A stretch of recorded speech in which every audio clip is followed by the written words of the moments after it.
Now, bringing you the very best in New Hampshire-based local music on IPMNation.com and 100.1 The Planet, this is Local Outbreak.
Culling season from the band Vauli, if I'm saying that correctly. And we've got the guys here. Welcome, gentlemen. Howdy. What's going on? So let's start in the corner here. Tell us who you are and what you do in the band.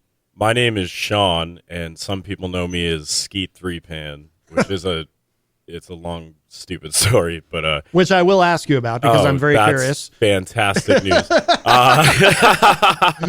So I am the vocalist, and I write all the lyrics. Okay. And yeah, I do some of the art stuff too. Okay, excellent, excellent. And you, sir?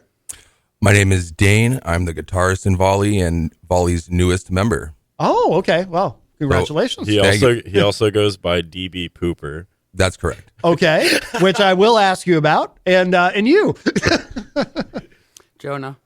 Jonah? I play the drums. You play the drums? Mm-hmm. Very good, very good. I gotta turn you. That's. I'm not a drummer. But you don't. But you don't have like a funny, weird name or anything. He does, but we can't say it on the radio. Oh, gotcha. Jonah, Jonah, Fee, Fi, Fafona, Bona. Something like that, yeah. Something like that. All right. So let me ask, Sean, what's your weird name again? Your nickname? Skeet Three Pan. Okay. So I went to Taco Bell many, many moons ago after having a few drinks. And I told them, because they asked my name for the order, and I said my name was Scafon with a K. Yes. And they spelled it as Skeet Three Pan. And they yelled Skeet Three Pan to call me over for my order. And it just stuck from there. So I love that. Yeah. That's great. Oh, also, side note. So Cody isn't here. He is the bassist, and he puts that bag there, but he is at work. So I wanted to clarify that. Oh, okay. Yeah, and his name is Han Blow. So okay. Yeah. All right, and where'd your funny name came from? What was it? Or is that a story you can tell on the air? Well, it's easy because first off, the name is DB Pooper. Yes. Don't forget, and it was given to me by these gentlemen. So okay. Oh, okay. But it's an honorary name, so I'll take it with pride. Okay. How long have you been in the band? You said your name. I want to say since like a Halloween. Okay. Oh, very like maybe like a couple weeks before Halloween. Yeah, okay. our first show with him was Halloween. He had maybe 3 practices with us prior to, and he just picked it up like that immediately. Yeah. So, oh, very good. yeah. How long has the band existed? Technically since Summer 21. summer 2021. Yeah. okay, so it's been a while. Yeah, so we started the band, it was just Jonah and I. And we were in the room of my old apartment. We had my electronic kit, and I had this super crappy guitar that was fed straight into my DI, and we had it monitoring so I could hear it while it recorded. Yeah. And that's how we recorded those first 3 songs. No kidding. Yeah, so our Summer 21 demo is up on our Bandcamp. I think it's on Spotify as well. All our music's on all the streaming platforms. Not to be confused with the 3 songs we're listening to today. Yeah, exactly. Yeah, there's quite the difference between the two, sonically alone. But we just kept going and recording and doing music and having fun, and we eventually reined in our old guitarist Josh. So we originally brought him in, I believe, on bass, and then I was going to play bass, he was going to play guitar, and Jonah would play drums.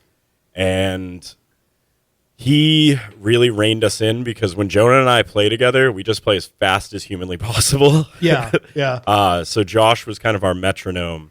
And then after we reeled Josh in, he suggested that we get Cody on bass. And right from the get-go, it was like 4 friends in a room that have known each other forever. Oh, that's like we cool. were doing more joking than actually making music. So it was like it was a very nice fit. And I want to say a month after that, month or two, we recorded all of the tracks that are on our album Rough Cuts, which it's no misnomer. They're all like room recordings that I ripped the audio from the video of.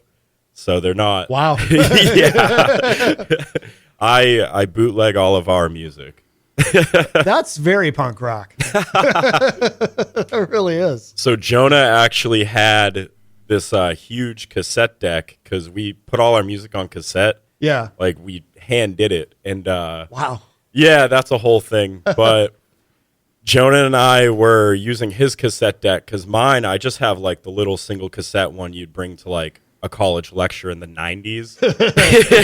Yeah. So it's not the best. And we tried his, and for it to record it, I forget exactly what it's called, but it'll take like speed dubbing. Speed dubbing, yes. So his has speed dubbing, so it'll take like a 2-minute song, and it'll record it faster. Like it plays the tape at a higher speed while it's recording.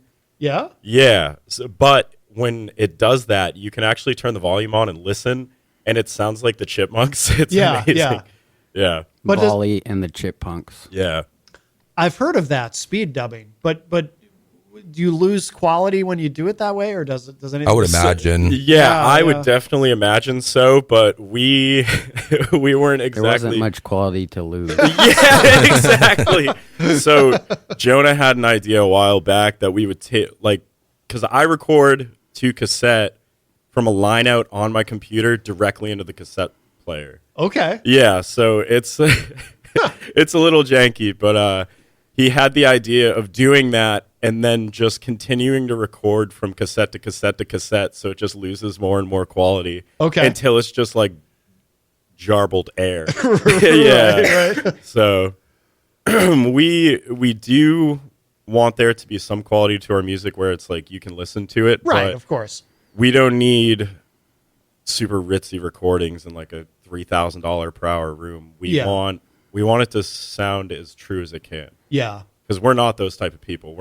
We didn't pull up in a limousine. Right. Right. Well, and you don't need a super expensive studio to catch authenticity either. You know what I mean? Right. And I think that's kind of the biggest thing. Yeah. Well, we'll take one though. Well, yeah. If Someone has a free one. It would be rude to not accept. We're good guests. Yeah. There you go. If the opportunity presents itself, sure. Why wouldn't you? Yeah. So with the cassettes, so do you sell the cassettes at shows? Or? Yeah, so I think we only have 3 left. Wow, no kidding. Yeah, so darn near every person that we've sold a cassette to has followed it up by saying, I have no way to play this. Right.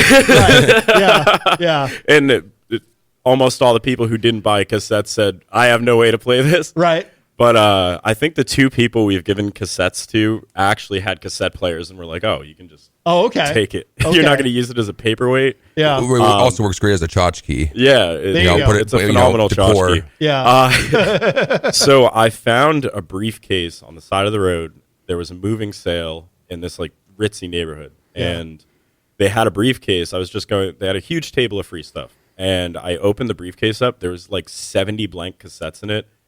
Wow. All wrapped. No kidding. And I was like, well, I guess I'm starting a label. And I never started a label, but I put our, I think 2 albums, EPs, whatever you want to call them, on cassette. Or 3, actually. Yeah. So 3 of our releases are on cassette. Okay. We got rid of all of them. But, we recorded them in my room from my computer to the tape deck. Yeah. Made all the album art, made all the album sleeves. Like, careful, so, we might get demand now. You might have to make some more. No, yeah. absolutely not. No, it's interesting to me because I remember it was probably 7 or 8 years ago, maybe. I was on Bandcamp.com, and I'm looking around. I'm looking for bands in the area and see who's out there. And I noticed somebody. I don't remember who it was. The first one I noticed, but I noticed somebody was selling cassette tapes. And I was like, huh? Did I just time travel? And then I looked around. I'm looking at others, and I'm like, oh, it's not just them. This is a thing now. This is actually happening. People are doing this. I was like, oh, that's pretty cool. It is super cool. Like, Yeah. I'm happy to see it because the more formats we have to listen to, the better. Like, sure, you can get like a FLAC recording, listen to it on the nicest sound system you have via your computer, what have you. I still love the emotion behind the music that was recorded onto cassette. Mm-hmm. You know, not to discredit the stuff that's overproduced, if you will. But it's just, it feels more authentic. I know what you mean. Yeah. It's kind of almost how like vinyl had like a resurgence lately, and you know, now cassettes. And I bought my son like a whole bunch of CDs and a boombox for Christmas. And he's 10, and you know, he didn't grow up with CDs, but he's listening to his room, and he pops them in and listens to the tracks, and he's really liking it. So it's cool to see that. Yeah. Yeah. Well, ultimately, you know, people don't know that the quality. I mean, I think vinyl sounds better than anything, right? Yes. Nothing beats the warmth of vinyl. Great. The vinyl sounds better than a CD, and a CD sounds better than a WAV file, and a WAV file sounds better than an MP3, and so on. You know, but I think a lot of people just don't realize that. Yeah. You know, but And they all sound better than a tape. well, I don't know, because with a tape you'll get. I mean, I guess with a cassette you get some of that warmth that you get with vinyl, right? Yeah. But you might get some hiss too. I feel like with vinyl though too, with, you know, amongst other things, it's like the ritual of doing it. You know, taking out the sleeve and you're reading everything, and you put it down and set the needle and all that. So it's you know, it's the ritual of it all. Well, my theory too is I think probably most people who buy vinyl never open, or they open it but they don't play it. Yeah. Like just like with the cassettes, you know, if someone's like a really big fan, you know, they might just want it to have it. Yeah. But they have nothing to play it on. And I strongly suspect that most of the people who buy vinyl don't even have a record player. Right. I'd have to agree with you. Yeah. But it's I think it was 2022, I think, was the first year that vinyl had outsold CDs. Yeah. In forever. I think it was 2022. They're everywhere. FYE, Newberry Comics, everywhere you go, there's records. Oh yeah, I haven't even Target. Even at Walmart, I've seen vinyl. They've got like a that is the funniest part of it. Like when you start seeing a certain type of product being sold at Walmart, that's when you know it's like, oh, this is definitely a thing now. Got to go to Walmart for my George Strait CDs. Yeah, it is. So I worked at FYE, which before that was Strawberries. I don't know if any of you guys remember Strawberries. No, but that was a record store that FYE came in and bought. But there were Strawberries locations all over New England. And I remember when I started there, we still had cassette tapes. Yeah, and it was interesting. One of the things that I always found fascinating was to see, you know, older technology. You know, people make all kinds of predictions about when it's going to go away. but then does it actually go away? Yeah. And cassettes, even at that time, hung on for a lot longer than I would have expected. And I think the reason was they were still selling new cars with cassette players in them. And then once that stopped, that's when we didn't have cassettes anymore in the store. Yeah. So it's wild to see them come back. Yeah. And of course, vinyl, which never went away. It's funny. People talk about vinyl like, oh, vinyl is back. And it's like, well, it never stopped. Yeah. Right. Right. They never stopped making vinyl. But I have a record player in my car. do you really? No. Oh, okay. I think He's got the dash mount for that. So I was going to say, I think if you buy a Tesla, you can actually get it with a record player in it. Like, I'm not even kidding. Oh man. Elon thinks Have of you ever everything. seen the flexi discs? No, I don't think I have. So it's basically like plastic, the thickness of a soda bottle, like a 2 liter of soda. Yeah. And I guess they used to give them out in boxes of cereal, but I got one from one of my favorite bands. They all do it all DIY, and I bought this record. I've never seen a flexi disc before in my life, and it's just like a sheet of plastic. It's so thin. And I pulled it out. I'm like, did these guys like pull a fast one on me? Is this a joke? And I put it on. It actually plays, and I looked it up. So flexi discs are like very low quality. The quality is terrible, but they're definitely a novelty because it is cool to see this thing and be like, I can play music off of that. No kidding. Yeah, I definitely recommend looking at. And you can just play it on a record player? Yeah, you can play it on a record player, and they're like, I was looking into how much it costs to get a run of them. It's not worth it. There's more labor involved than you would imagine for that tiny little piece of plastic, but yeah. Because there's probably like one place in the entire country that does it. Right? There's not a high demand for flexi discs for a reason. Yeah. It'll get a new meaning to lo-fi. Yeah. Is it the size of a full record, or is it? Like, I believe they make some that are the size of a full record. The one I got was like a 7-inch. Okay. So yeah. Wow, that's wild. Yeah. I'd never even heard of that, which surprises me. But that's cool. I'm gonna have to look that up. I'm super curious now. But you guys you do CDs too, right? Or do you? Have we ever done a CD? We have yet to make a CD. Oh, okay. Okay. I'm working on it. Yeah. But is that I assume that's the plan for the new? It's an EP, right? The new Yeah. EP? So it's gonna be a 6-song EP. It's gonna be coming out January 24th. Funny enough, we're playing at Kodo in Lowell January 24th with our good buddies Street Trash.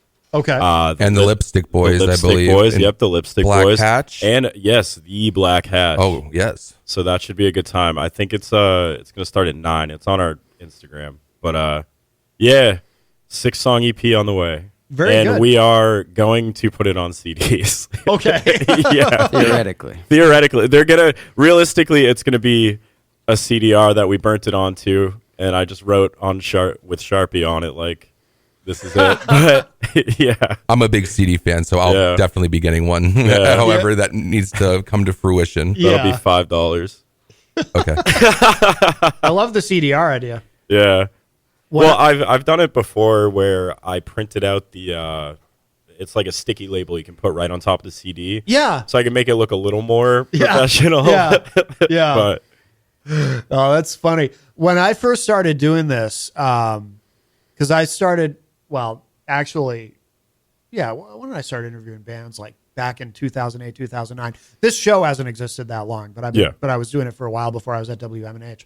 And when I first started, like, people hadn't even gotten really comfortable yet with sending things via Dropbox and Google Drive or just attaching files to an email.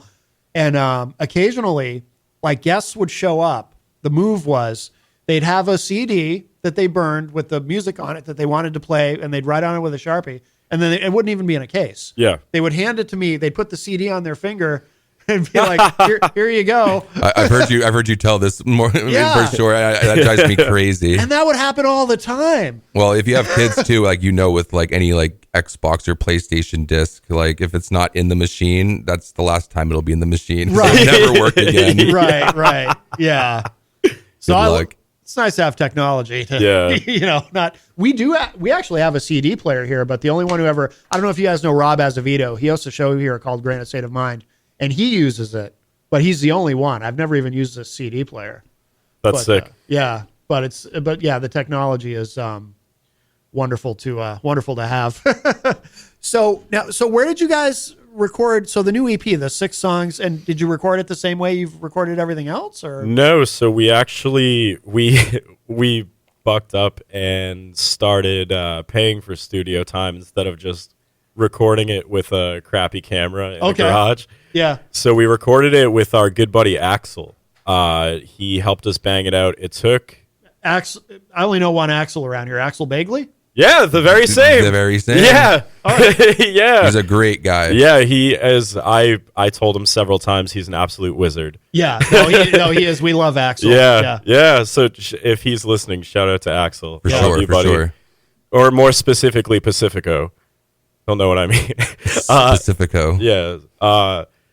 So it took us about 7 or 8 hours to bang it all out. We did the drums all in one night. Then we did guitar and bass the next night. Then we did vocals. Okay. So it was. I'm still getting over being tired from all of that. Yeah. Because that was the week before Christmas is when we really started hammering it down. So it was a busy time to be doing that. Yeah. If I'm not mistaken, I want to say that's the first time we've all experienced that kind of like recording process. So it was, you're got to be on point and, get in, lock down and lock in. So I've done it once before, but it was maybe 4 hours worth of being in the studio, and I was on drums the entire time. So it was like I was in a completely separate room with headphones on, and that was the first time I ever had to do that. And I'm like, this is the weirdest thing. It is weird, isn't it? Yeah, it's so weird. Yeah. Oh, that's cool though. So that you recorded with Axel. Where did the place in Nashua? Yes, sir. Okay, excellent. Yeah. Yep. That's outstanding. You guys ever play there at Terminus?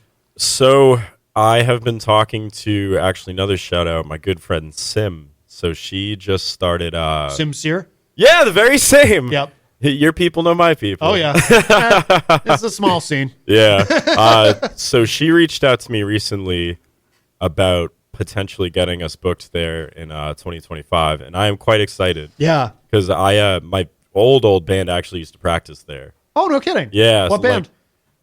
So it was Putrid Lizards at the time.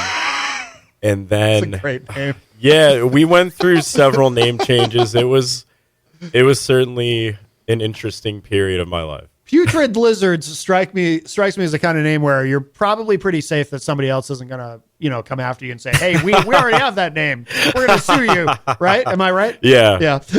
Correct, Mundo. Oh, that's awesome. But no, that's cool that you recorded with Axel. And then, so now why an EP? I'm always curious about this because again, we live in a time where you have so many different options. You could do an EP, you could do an album, you could just release singles. Yeah. A lot of the guests that we talked to lately, they release a bunch of singles that eventually become an album, instead of doing it the old way where they release an album and put out singles. But why did you guys decide to do an EP? What went into that decision? We had the opportunity. So it actually kind of started when Axel hit me up because he was saying he wanted to record us. So we finally hashed out a day to start recording, and we thought, okay, well, we have 7 songs that we want to get recorded now that we have Dane. And we also were deciding, what do we want to rehash from Voluntary Suffering? That's our album that we recorded prior. And we didn't necessarily want to rehash anything. So we went forth to start recording those 6-7 songs. It was 7, but one of them we scrapped for now. But we recorded them and felt like this is exactly it. This is how it should be. We shouldn't add more. We shouldn't redact anything. It kind of all collectively felt right. It sounds how Vauli should sound, I think. Exactly. And it's you need to know how much to pour into something. You don't want to over-pour and overfill the cup, Yeah. So. Yeah. That makes sense. Yeah. That makes sense. Actually, it's kind of nice, right? When it's sort of organic, when the answer just presents itself. It's like, this feels right. This sounds right.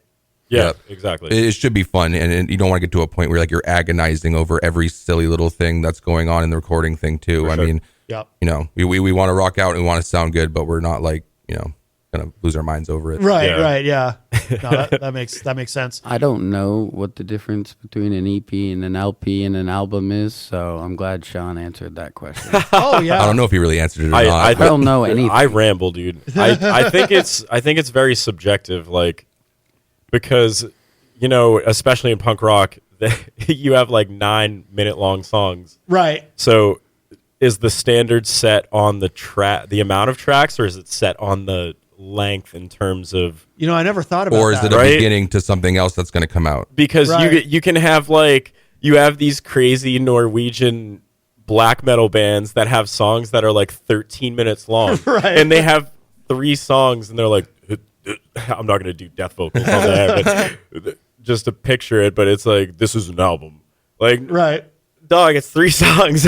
Like, But if it's an hour long, it's hard to argue with them. exactly. Yeah. That's what I mean. Yeah. Like, AFI has an EP and it only has 4 songs on it, but it also slaps. I feel like that's typically what you find on an EP is like anywhere from 1 to like 7 songs, and then there's that weird like limbo 7 to 9 songs where it's like Yeah. you're curious of what you are, I suppose, and then you have anything past that where it's like that's an album. But we could be funny and do like a 26 song EP. I think we have it in us. We could definitely we definitely have it. now that we know, and then the recording process and all that sort of thing. I feel like that's possible if we wanted to do like a 13, 14 song thing and have it be An EP. bad and legit. Yeah. A 26-song single. Yeah, yeah. Double album. We're never putting out another album. We're just gonna put out EPs. Do you guys? How many songs do you guys have? It sounds like you guys have a lot of songs, right? Jeez, I don't know. I never really thought about it. Maybe Roughly. it gotta be in the 20s. Yeah, somewhere in the 20s, Yeah, like, quite a few. and that's involving like the half-written ones, the ones that we've played Works in progress, Yeah. stuff like that. Yeah. Yeah. Covers of bands no one's ever heard, so we just call it our song. Yeah, we That's we're a good thing about doing We're obscure like covers. Yeah, we're like we need to learn covers so that when we're at shows, people will at least recognize something. Right. That was Right. our logic behind it, and then we're like, let's cover the like lowercase B-sides from every band that Right. like the 4 of us dig and rarities no only. one knows. Yeah. I mean, well, people know Nirvana, but they don't know Tourette's by Nirvana because we cover that. Right. Yeah. When I first got in the band, I thought Floyd the Barber was a song that they wrote. Oh, really? That Yeah. Vauli wrote instead of Nirvana. I was like, wow, you guys have great songs. And they're Yeah. like, thanks, we didn't write it. Yeah. That's awesome. That's awesome. I was in a band that we did a Kiss cover called Hate, and like only the most diehard Kiss fan would know about that song. It's like from their most obscure It album. doesn't sound like a Kiss song. Right. It doesn't. Yeah. And but we would play it, and we never told anybody. And nobody knew. Like nobody ever came up to us and said, "Wow, I can't believe you're covering. That's like the most obscure Kiss song ever." Like literally nobody ever said it to us. Yeah. And we just we just put it in the set because we liked it. And, it's funny how that can work out. What do you guys do for covers? So we got Misfits, Nirvana, we have old hardcore. Tourette's by Nirvana, Floyd the Barber by Nirvana. We do Molly's Lips, which is a cover of the Vaselines that Nirvana did. Oh, That's a double cover. yeah. We were working. Oh, Paper Planes by MIA. No kidding. Yeah, that one. That's kind of cool. It's a goofy one that we do. It's a crowd favorite for Yeah. sure. What do you do about the gunfire? Does everybody clap their hands or something? So I'm glad you know the song. Yeah. So for the gunfire, Jonah just hits the snare, and I do like weird little woodly woos with my voice. Yeah. So Yeah. We thought about, though, if we were to record that cover, we'd actually use real guns. Right. Well, yeah. You want to, I mean, that's like the punk rock ethos. Yeah, You exactly. gotta keep it real, So I saw one of the funniest things I've seen. It was on YouTube, and they did Paper Planes by MIA, but if they used muskets, it's so funny, dude. I have to see that. It's amazing, man. Because there's one shot that's licked off, and then it's like 2 minutes of them packing it again. Really? Yeah, it is hilarious. Oh, that's fantastic. Wow. That's great. That's great. Whose idea was that to do that? Was Oh, dude, I have no idea. Yeah. It's someone on the internet graced us with its presence. Yeah. So that's awesome. That's awesome. Oh, so where does the name come from? Vauli? Am I saying it right? yeah. So I was listening to a podcast about, I think it was World War One, and because I listen to like random podcasts every day when I'm working. Yeah. And they were talking about the method of attack of volley. And Jonah and I were jamming at the time, and that word just resonated with me and stuck in my head. So I told him I wanted to try to use that name, and he's like, I definitely dig it. We have to spell it differently, though. Okay. That's why it's spelled the way it is. And like, okay. We've gotten the funniest pronunciations. I'm glad in the email you asked me like phonetically, how do you say that? Yeah. Because most people call us Vauli, and I get it. That's what I thought. Or Valley, like Valley Girl. Yeah. But I didn't know. Yeah, like I saw that and I was wondering, like, is it the name of a place or I didn't know. The only other thing I found online is some like Italian muffler I manufacturer. saw that. Yeah, they make like custom exhaust for your like it's for like Alfa bikes. Romeo or whatever. Yeah. So do people you said people mispronounce it. Does anybody ever spell it wrong, like on a poster or something, or online? No, we haven't encountered that yet. That's so the main reason is most of the flyers I make. So I guess I lucked out with that, but the flyers that I didn't make, we haven't had it spelled incorrectly yet. That's good. Because there's more communication that happens online and like with our Instagram right there. Yeah. So it's like, I would hope you wouldn't spell it wrong, man. 5 letters isn't too hard. Yeah, but Right. if someone was like doing speech to text, it'd just be like volley, like a volleyball. We actually we were joking about for our merch making volleyballs. So That's a good idea. Yeah. That's a good idea. I like that. Why not? Now, so Sean, you write all the lyrics? I do, yes. Is there like a theme, or does it vary? It varies. I kind of just write what I'm feeling. Yeah. I don't necessarily fixate on a topic. Like I don't give myself a topic to write about when I'm writing. I'll see like a word on the wall or something in the newspaper, something on the TV, just one word, and it lights a fire into my butt, and I just start writing. Yeah. More often than not, I write the lyrics before we write the music, so to speak. Yeah. But we'll have, for instance, Dane will start playing a riff, and I'll be like, I'll either start writing something, or in my giant folder of half-written songs, I'm like, I think this will fit perfectly. Yeah.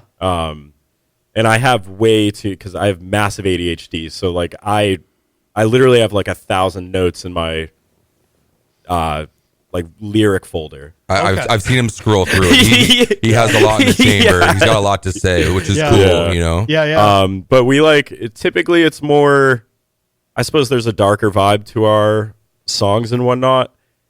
I wouldn't necessarily call myself a misanthrope, but I would say they're a little misanthropic. Right. But it's very cathartic for me to write lyrics and then yell those lyrics with my best friends. No doubt. Yeah. It's like there are bad things that are happening in the world, but we're having a ball. However, I'm cognitive of the fact that there's bad things going on, so maybe I'll tell some people. He stole the chorus of FTPM from me. Yes, I did. Okay. Yeah. Yeah, Jonah. That's my only contribution. His only lyrical contribution. Okay. Yeah. Okay. I'm curious about the ADHD. Does that, and there's a specific reason I'm asking, but does that help you? Like, do you feel that that helps you in terms of writing and creativity? Is it an advantage somehow? Yes and no. It's like it's a very black and white yes and no. It's either it depends on like there's so many factors like what I ate during the day, how my mood is going and whatnot. But I'm either a hurricane of just starting things and not finishing them, like back to back to back. I'll start sweeping the floor and then get distracted and do something else. Yeah. Or I like hyper fixate on it. I lock in on it and just it's more often than not it throws a stick in the spokes. Okay. The reason I was curious is I don't know if you know Dr. Kevin Ross Emery. I don't think so. He's from Nashua, and I've done a lot of work with him over the years. I'm on his podcast sometimes, and he's been on the show a lot, and I know him really well. But he's done a lot of work in the area of ADD and ADHD, and he's written some books. One of the books is called Managing the Gift. Yeah. And in it, he talks about how it can actually be an advantage if you play it right, and how, a lot of creative people, have ADHD, and a lot of very successful entrepreneurs, and there's a spectrum and so forth. But yeah, he talks about how a lot of musicians, that it can, again, if you use it to your advantage, it can help you with your creativity and coming up with concepts and then expanding on them. And I think if anything musically that it's helped with, it's playing the drums. Really? Because I am always tapping on stuff like nonstop ever since I was a little kid. Yeah. I'm the same. I'm not a drummer. I'm a bass player, but I'm constantly tapping. When I first started playing drums, that's how I would like write most of my drumming and learn and practice was like in class, I would be stomping my foot, tapping my right hand, tapping my left hand and visualizing the kit. And really? Yeah. Which did not help. It almost made it more enticing to tap on everything. And my classmates weren't too stoked on that, as you can imagine. I bet your teachers loved you. No, they hated me, dude. Oh, wow. Well, that's too bad. Because they should have been. It'd be nice if they were supportive. But teachers don't always know what to do. I had a tough time in school too. Yeah. Did you? Yeah. Well, for sure. Yeah, I was always getting in trouble and being a menace and causing a ruckus. And, but it's all how you turn out in the end, I suppose. Yeah, exactly. How about you? I got good grades when I didn't know anyone. Yeah. What do you mean? I just ran cross country and track and did my homework because I didn't know anyone when I moved to Florida for high school. Oh, okay. But then once I decided that I had other things I wanted to do, I kind of tapered off. Yeah.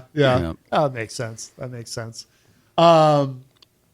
We should. Oh, Jesus, it's already 11:30. Let's play another track. Oh, by the way, so what's before we do that though? So what is Calling Season about? Because the lyrics are really interesting, and that's part of why I was asking too. Yeah. About is there a theme to your lyrics? Well, that one is about killing and eating the rich, the top 1%. Like the folks that are so rich you have no idea who they are. Right.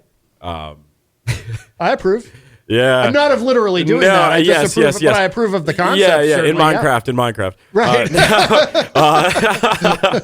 No, it's metaphorical. I'm not of course saying like, hey, go do this, dog. But it's what I imagine the collective message is that the general populace feels about the struggle that we're all going through right now to some degree, because there's different facets of struggling financially. But the fact that you have someone like Jeff Bezos or Bezos, however you pronounce his name, that make my yearly salary in a minute. Like I feel like you have enough, buddy. Right. Like, I'm all for folks winning the medal, but come on. Yeah. You know what I mean? And that concentration of wealth, it becomes more and more concentrated all the time. Yes, exactly. Like fewer and fewer people control more and more of the wealth. Exactly. Are you registered to vote, Sean? No. Well, you should be. Yes, I am. I actually voted for Dane. Oh, that's nice. You wrote him in, or it what? would have been nicer if he won. I don't remember what I was running for. I was going to say, were you on the ballot or was it a regular? No, I put him on the ballot. Oh, very good. Yeah. That's very sweet of you. Yeah. There's something that's very New Hampshire Yeah. to do that. That's a very New Hampshire I thing think to Cody do. ran for sheriff, I want to say. I voted for Cody for sheriff. Me too. I voted for Cody. Oh, very nice. I would have if I'd known. I think he'd make a great sheriff. So he said he said if he became the sheriff, he would make everybody in the entire state a deputy. Wow. Okay. I mean, that's a lot of responsibility. I don't know if I'd want to be a deputy, but well, tough luck, buddy. You're a deputy. It'd be cool to have the badge. Mandatory deputy service. Yeah.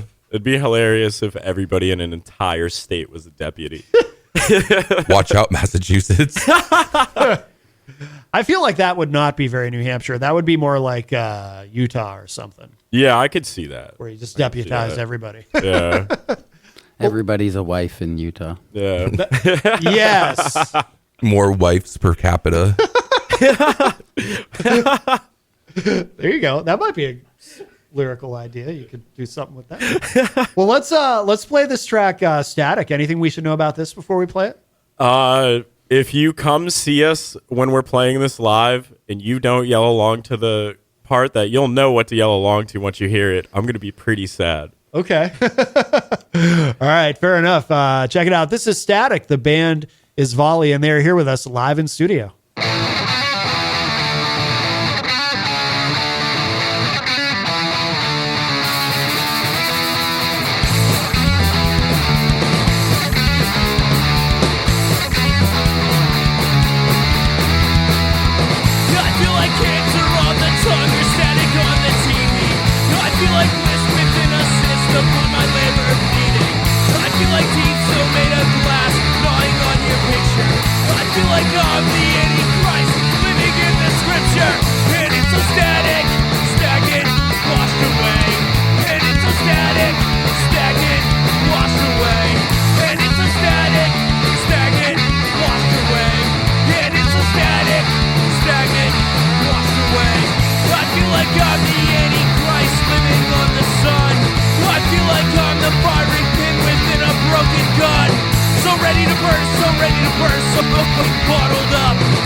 That is Static. The band is Vauli here with us. My name is Sean, and I'm a robot. My voice sounds like a flanger right now, but Axel is assuring me that I'm not going to sound like a robot. I will, in fact, sound like a human being because I am a human being that is not, in fact, a robot. It's true. He is not a robot. Thank you for leaving that in, Axel. I love you. Yeah, you can turn it off. You can cut for sure. Yeah, well, that's all right. We got this far. Yeah, that's true. I totally forgot that there was something else there. That makes two of us. Yeah. Well, at least it was radio friendly. Yeah, absolutely. We have to do that to make the song 2 minutes. Yeah. To leave in stuff at the end. Yeah. That's right. Smart. That's smart. No, when I listened to it, I was like, I got to remember this something at the end, and then of course I forgot. But no, I like that track though. It's very, very catchy. Thank you. And I like the. Do you want to tell? You were telling off air. Do you want to? Repeat that on the air. What you were talking about? Yeah. So I wrote that on guitar like 4 years ago, give or take, and this was when I was playing guitar a lot. Yeah. I broke my wrist a few years later. Like once Vauli started really picking up, I broke. I'm so sorry. That's all right. We're on a delay. I caught it. Okay. We're on an 8-second delay. Jesus Christ. So when the naughty punk rockers come in and reel it in, Turbo. Yeah, sorry. No, I caught it. No worries. You want to hear me say something bad? No. So I broke my wrist. Yes. And I was unable to play that song anymore because there's a solo part that it's very difficult to do. And we kept trying. So at one point, we were just playing the last two measures of it after it does the little solo-y part. Yeah. And we wound up messing around at practice, and I was yelling along to what the solo would have been that I was doing. Yeah. And to do that, just so we could keep time, I was going ba-da-da-da-da-da. And when we recorded it, I was doing that in the background, and Axel said, that sounds pretty sick. Yeah. Next practice, I texted them. I'm like, we need to at least try this. Like, hear me out. Let's try it. And we did it. We all just looked at each other and we're like, oh, that's it. Yeah. So now we have that part where we all yell the solo instead. And it's just, it gives me like such a great feeling every time I hear it. Because what we want is we want people to hear it and yell along with us. Right. Because we're all in it together to have fun. Right. So, Yeah. If we play it live at a show, it's definitely easy for the audience to like chime in on that and get the whole place, yelling it. Yeah. No, that's very cool. That's very cool. Are you guys playing out a lot? We have been playing more and more, yeah. So we have a show January 24th at Kodo and Lowell. We're playing the 27th that's January. Yeah. We're playing the 27th of January at O'Brien's in Boston. Oh, nice. We're setting up a show in February at the Keep in Lowell, so we're super stoked for that. We have been playing out quite a bit. Excellent. This will be our second trip to O'Brien's. We just played with Already Dead and Dave Strong a couple weeks ago. Oh my God, that's awesome. Yeah, big shout out to both of them. We love absolutely. We love Dave's been on the show a couple. Dave's amazing. I love Dave Strong, and we had Already Dead on. I don't know, maybe 6 months ago. Yeah. They're fantastic. They're awesome. They're such funny guys. Like after the show is finished, we sat and joked with them for like 30 minutes. Yeah, it was great. Yeah, and they have some pretty sophisticated themes to their lyrics. Absolutely. Yeah, no, I love those guys. That's great. Do you guys have is there anybody in the scene you kind of, because it happens organically, anybody that you kind of team up with? Are there any other bands that you play a lot of shows with? So Street Trash, they're our buddies. We play with them pretty frequently. A lot of the shows that we've played have been with them from either them reaching out to us with an opportunity or us reaching out to them and saying like, hey, we want to play with you guys again. Yeah. And every time we play together, it's so much fun. It feels very organic, because we basically just laugh the entire time. Yeah. When we're not playing music, we're messing with each other. Yeah. Oh, that's cool. That's very cool. Street Trash rules for sure. I don't think. We haven't had them. Have we, Jenny? Oh, she's busy doing something. Not that I can think of. Yeah. It becomes a blur. I've been doing this a long time. It's like sometimes we'll have somebody and it's like, oh, I'm looking forward to meeting them. And it's like, oh, I've already met them, but I don't realize it until they're here. You know what I mean? Yeah, but no, but that's do you guys what about in the summertime? Do you plan to do a lot of shows in the summer? It seems like a lot of bands, that's when they're the busiest. So we are actually we're hoping for a busy summer, but we're also trying to formulate, it's towards the end of summer. We're going to try to go to Japan. Yeah. So Cody, again, big ups to Cody. I know you're listening. We love you, Cody. I'm at work. So Cody was in Japan for a few years, and he brought up the idea last year that we should go to Japan, and we're trying to save all our money from shows and like pile in our own personal funds too to try to go over there for like a week and just have a blast. It seems Cody has like connects with some venue owners over there when he was stationed in Japan. And the punk scene in Japan is really cool too. It's like they're stuck in the 80s punk scene still. It's still really raw and still really, kind of that original punk vibe over there. Yeah. No kidding. I had no idea. Yeah. So once the EP comes out, we're going to send it their way and get them primed. Oh, wow. Yeah, the punk scene in Japan is really, really big. No kidding. Yeah. If you are just joining us, we have Vauli here with us live in studio. Hi. When does the EP? I'm sure you said it, but I can't remember. When does the EP come out, or do you know yet? So it's going to be releasing January 24th. January 24th. Yes, okay. Sir. Which is the same night as the Kodo Lowell show. Yes, gotcha. That is Kodo and Lowell. Hey, is that a new place, by the way, Kodo? Because all of a sudden I'm hearing about it, and I didn't know about it. I'm not certain that it's necessarily a new place. I think it's new that they've started hosting music. Okay. I could be very wrong, though. So I just discovered this place because it's the first I started hearing of it, too. So there's a location in Lowell, and then there's a location in Salem. Oh, okay. Yeah. I want to say Street Trash just played in Salem last night. Yeah, literally last night. Friday night they played at Salem Kodo. Oh, okay. I'm gonna have to learn about that because I got yesterday I got a text message from somebody wanting to know if I had a suggestion for a band to play a show at Kodo and Lowell, and I'm like, Kodo, that's new to me. Yeah. So no, that's cool though. I mean, we need more venues. We always need more venues. We absolutely need more venues. There aren't too many around this neck of the woods. Union Coffee in Milford is it has a special place in our heart. Really? Yeah. Yeah. Shout out Union Coffee for sure. And big ups to Drew. I love you. So, guys, where should people go online to keep up with everything that you're doing? Where's the best place to go? On Instagram, it's at Vauli666 because we're super edgy. On Facebook.com, that's www.facebook.com. I feel the need to clarify. I guess. Lord. So I believe it's also Vauli666. We are on Spotify, iTunes, Amazon Music, all that stuff. Bandcamp. Our favorite is when you go to our Bandcamp, because when you go to our Bandcamp, we actually get a cut of some of the profit when you purchase our stuff, instead of getting a fraction of a cent every 1,000 plays or something. Right. Not that we're in it for the money, but if there's money being made, I don't feel like 99% of it should be going to the streaming platform. You know what I mean? Right. And Bandcamp has Bandcamp Fridays. So if you need to buy somebody a belated Christmas present, you should totally buy them something from our merch store. There you go.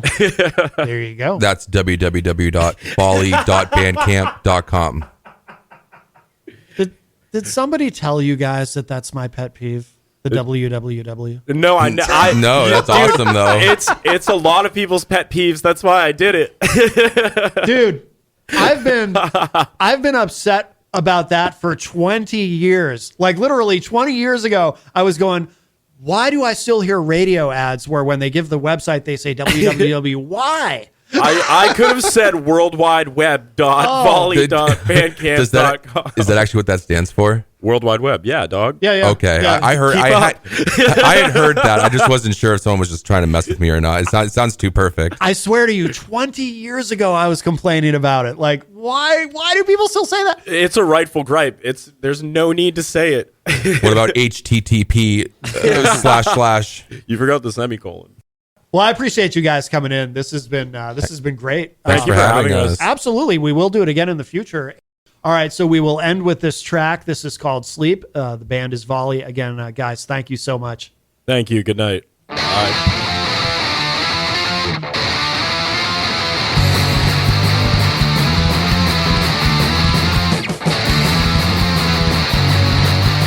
I cannot see falling asleep anytime in the near future.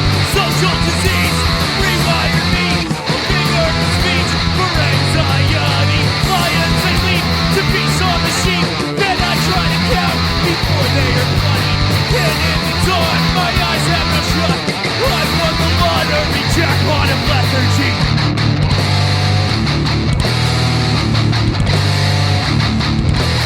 I feel like I'm running out of energy. I feel like I'm running out of hope.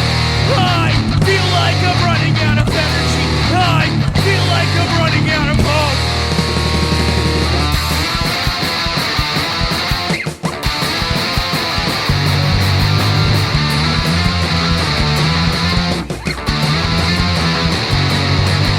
I cannot see